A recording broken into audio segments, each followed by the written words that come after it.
台湾教科用书汉文读本卷2。台湾总督府明治38年（1905年3月25日）第一版发行。汉文读本是日本时代台湾总督府编订发行的汉文教科书，作为公学校汉文科的课本。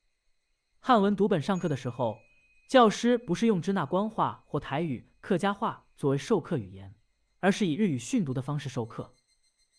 本语音使用台湾国语 （Taiwanese Mandarin） 朗读课文，并且在每课会做一些口语讲解。第一课：日出初时，有人向日而立，前面是东，后面是西，右旁是南，左旁是北，此东西南北，名为四方。早晨面对太阳，眼前是东方，背后是西方，右边是南方，左边是北方。这是根据太阳的方位判断东西南北最简单的方法。第二课：晚花初开时甚美，此花每清晨而开。若贪眠厌起之人，不得观此花初开之状。如有观之否？牵牛花大清早刚开的时候很漂亮，但是赖床睡懒觉的人就看不到了。你看过吗？晚花，国语叫做牵牛花、喇叭花、玄花、打碗花之类的缠绕草本植物。此花每清晨而开，这里清晨的清用侵略的侵，是接近的意思。清晨就是天刚亮的时候，现在国语汉字写作清清楚楚的清。第三课：兄开窗门，弟执扫帚，是洒扫居室也。凡居室每朝洒扫，必要清洁，又常开窗通风，必要爽快。哥哥把窗户打开，弟弟拿扫把开始打扫家里。每天早晨都要打扫家里，做好清洁工作，还要常常打开窗户通风，让空气流通，保持环境清爽舒适。洒扫，洒水扫地。在扫地之前，为避免打扫时尘土飞扬，要先洒水用湿地面，然后再进行打扫。第四课：儿童唤鸡一声，牝鸡率鸡而疾走而来。儿童舍米落地，鸡儿欢跃，征集就食。鸡是人家所需之鸟也。小孩喊一声，母鸡就带着小鸡赶快跑过来。小孩把米撒在地上，小鸡兴奋地蹦蹦跳跳聚拢来，争抢着吃。鸡是鸟类，几千年前被人类饲养以后成为家禽，一般称为家鸡。牝鸡的牝是雌性动物的意思，牝鸡就是母鸡。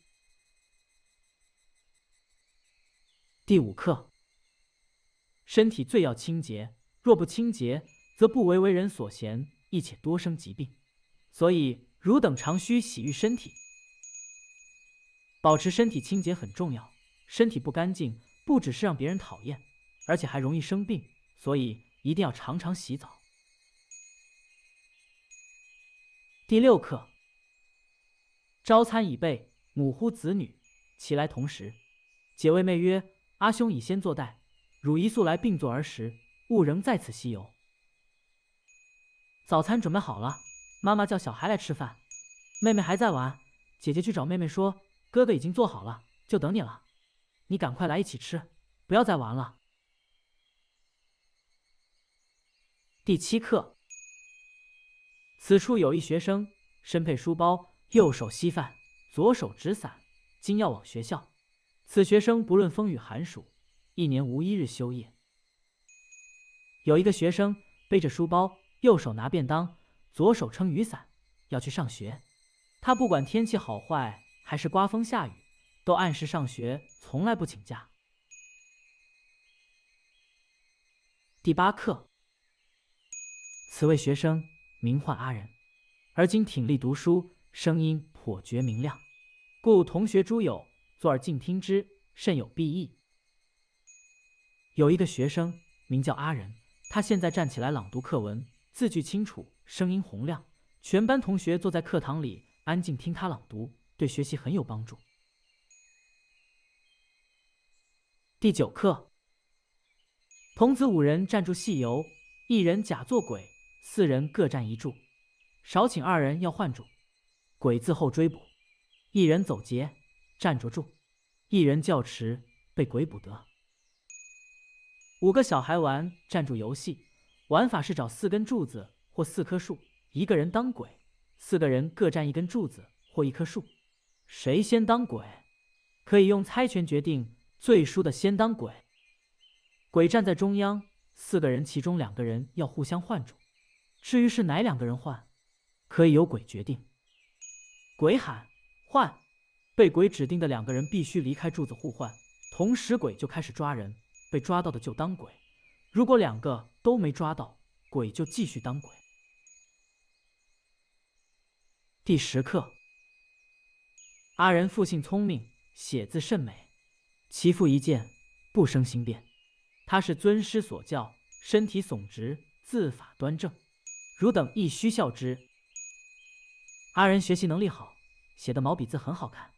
爸爸看他写的字，非常高兴，给他拍拍手。阿仁的老师教他写字的时候，身体要坐直，笔画要端正，不要歪歪扭扭，这样字才会写得好。大家要把阿仁当作榜样，向他学习。